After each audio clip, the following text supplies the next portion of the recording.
La verdad que estaba...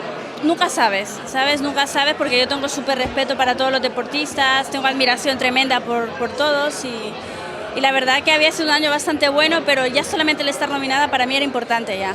Bueno, no podía superar este año, quedé campeona del mundo, máster, hice 7 récords del mundo, 9 récords de Europa, tanto máster también, campeona de Europa, campeona de España absoluta y récord de Cataluña y campeona de Cataluña. Pero ha sido un año muy complicado después de haber venido el año pasado que tuve una lesión. Recuperarme y volver ahí a tope pues es muy importante para mí. La pandemia, imagino también. La pandemia ha afectado absolutamente todo, es parar, volver a empezar, no poder entrenar, continuar, pero bueno, hemos salido adelante. Sí, si pudiera repetir lo del año pasado estaría más que feliz.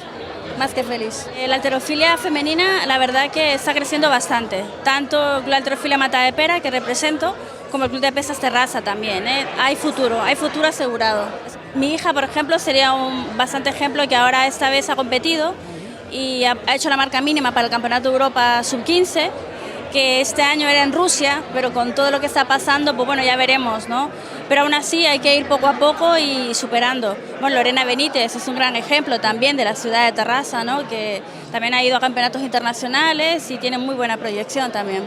La verdad que sí, porque estar con ella desde la primera nominación, recuerdo subir con ella siempre pequeñita y ver ahora que sube conmigo y que está más alta que yo y que le emociona y quiere estar conmigo, está orgullosa y eso para mí es lo máximo.